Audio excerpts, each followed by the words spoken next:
और पता मुझे लगता है कि आज सबसे महत्वपूर्ण खबर जो हमें बात करनी चाहिए वो गुजरात की खबर को लेकर, क्योंकि 28 लोगों की मौत हो जाती है उस स्टेट में जहां पर शराबबंदी है गुजरातियों के लिए। बाहर से जाने वालों को गुजरात में शराब मिल जाती है, लेकिन 28 लोगों की मौत हो चुकी है, 10 ऐसे हैं जिनकी जिंदगी पर खतरा है। और एक ऐसे स्टेट में जो ड्राई स्टेट है जहां शराब बैन है, इतने लोग शराब पीकर मर जाते हैं।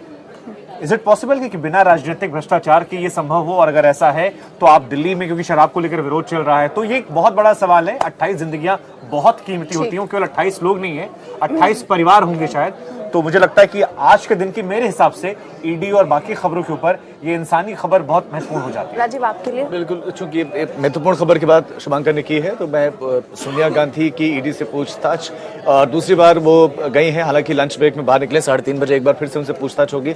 और आज जब वो ईडी के दफ्तर में जा रही थी और वहां पर उनसे पूछताछ हो रही थी, तो सड़कों पर कांग्रेस वाले हल्ला बोल रहे थे। राहुल गांधी आज धरने पर बैठ गए, बहुत दिनों के बाद देखिए ले लिया गया उनको। अच्छा, स्ट्रेटजी में बदली हुई नजर आई थी माँ को भी अपने आज उन्होंने सोनिया गांधी के नाम पर प्रोटेस्ट नहीं किया है। आज उन्होंने महंगाई के नाम पर किस तरह से संस्थानों का दुरुपयोग हो रहा है, सरकार कैसे पतन कर रही है, ईडी का दुरुपयोग हो रहा है। उन्होंने ये भी कहा कि लोकसभा और राज्यसभा में बोलने नहीं देते और बाहर भी नहीं बोलने देते। क्योंकि पिछली बार आपको याद होगा, कहा था बीजेपी कहती थी भ्रष्टाचार के नाम पर आप प्रोटेस्ट कर रहे हैं। इस बार उन्होंने थोड़ी स्ट्रेटजी चेंज की, थोड़ी स्मार्ट स्ट्रेटजी। सही जी, आपको क्या लगता है कौन सी बड़ी खबर है? एक और खबर है, ये तो आप तीनों ने जो खबरें, दोनों ने जो खबरें बताई, शुभांकर वाली बड़ी मानवीय त्रासदी की खबर है, राजीव ने जो खबर बताई वो हमारी राजनीतिक दृष्टि से सबसे बड़ी खबर है। और एक और खबर है जो हमारे सरोकार से जुड़ी हुई खबर है, वो खबर है अर्पिता मुखर्जी और पार्थ चटर्जी वाली। 21 करोड़ रुपए। अर्पिता जी, हम 21,000 रुपये एक आम व्यक्ति अगर कोई इमरजेंसी में हॉस्पिटल में कोई टेस्ट करवाने हो, भर्ती करवाना हो, तो इकट्ठा नहीं कर पाता है।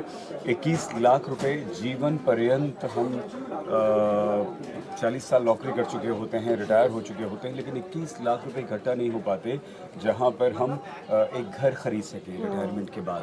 21 करोड़ रुपए मिलना। एक डायरी मिली है, काली डायरी, जिसमें कई सारे राज हैं। और दूसरा एक और गंभीर खबर है, वो ये प्राकृतिक आपदा, भयंकर बारिश हो रही है देश के कई राज्यों में, लेकिन जो बाढ़ है और जो बांधों में पानी जमा हो गया और जो पानी छोड़ा जा रहा है, तो कई गांव जलमग्न हो गए। इसमें खबर मैं और डाउन करना चाहूंगा। मुझे लगता है इस खबर को शायद टीवी पर उतनी प्राथमिकता नहीं मिली जितनी मिलनी चाहिए। निशांक राठौड़ की डेथ, एक 20 साल का लड़का जिसकी डेथ होती है, रेलवे ट्रैक के पास उसकी बॉडी, उसकी स्कूटी, उसका मोबाइल मिलता है और एक मैसेज उसके पेरेंट्स को जाता है, दोस्तों को आता है कि राठौड़ साहब, आपका बेटा बहादुर था, लेकिन गुस्ताखी नबी की 21 सजा, सतन से जुदा। और इससे पहले अमरावती और हमने उदयपुर में देखा है।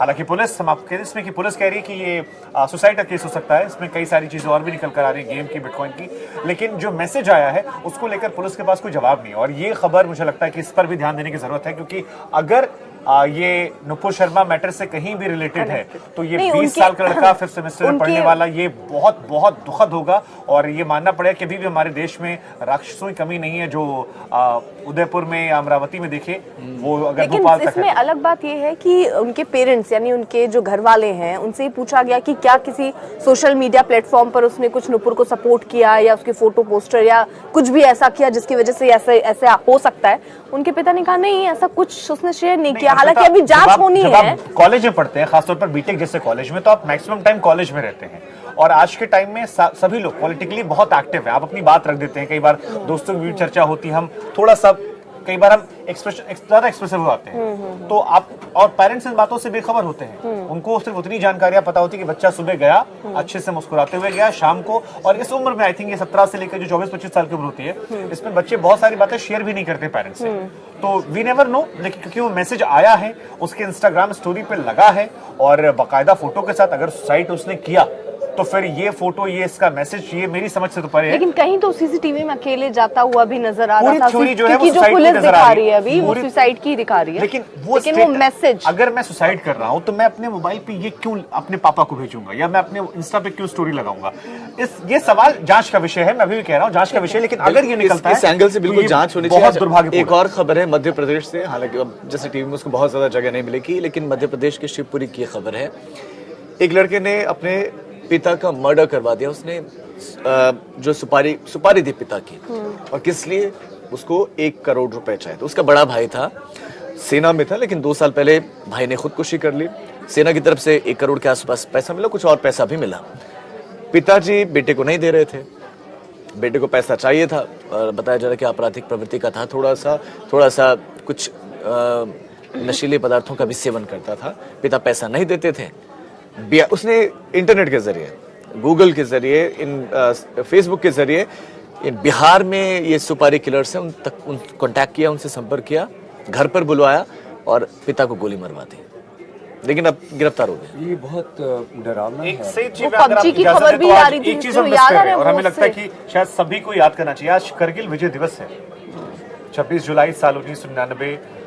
आज ही के दिन युद्ध खत्म हुआ था। बड़ी संख्या में 527 हमारे जवान शहीद हुए थे और सौरभ कालिया जिनकी आंखें निकाल ली गई थी शरीर में रॉड से, सिगरेट से, आई थिंक हमें लगता है कि उन जवानों को भी नमन करना चाहिए। मैं आज का दिन बहुत बड़ा दिन है और हम सभी को उन्हीं की वजह से बिल्कुल ठीक पूरा कह रहे हैं। देश आज नमन अगर कर आप रहा है। हम यहाँ शांति से बैठे हुए हैं, निश्चिंतता से बात कर रहे हैं, हमारे बच्चे घर में सुरक्षित हैं, तो ये सिर्फ और सिर्फ हमारे देश के जवानों के कारण है, हमारी सेना के कारण है। हमारे देश के हर जवान को सलाम, हम पूरे हर देशवासी की तरफ से आपको सलाम। और आप सर आंखों पर हमारे बैठते हैं, आप हमारे दिलों में बसते हैं। अगर आप नहीं हों तो जो हमारा नापाक एक बेहद ख़तरनाक और हमारे प्रति बहुत घृणा का भाव रखने वाला पड़ोसी है पाकिस्तान, वो हमारे देश में जो साजिशें करता है वो बहुत ख़तरनाक है। तो ये हमारे सैनिकों की जाबाजी, वो विपरीत परिस्थितियों में डटे रहते हैं।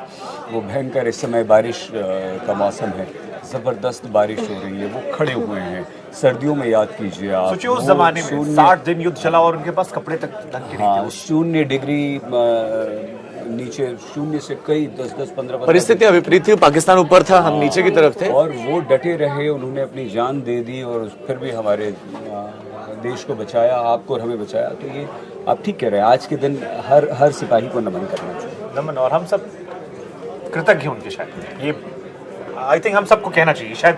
और ये बड़ा दुर्भाग्यपूर्ण भी कि जब हम खबरों को याद कर रहे हैं या उस तरह से, तो उतनी इंटेंसिटी के साथ लोग उन खबरों को नहीं याद कर रहे हैं, जबकि आज सभी की जुबान पर सिर्फ यही होना चाहिए था कि 26 जुलाई है और 26 जुलाई का मतलब वो दिन जिस दिन हम याद करते हैं कि आज हम करगिल में जीते थे। 527 जवानों की शहादत बहुत बड़ी संख्या से, बहुत बड़ी संख्या।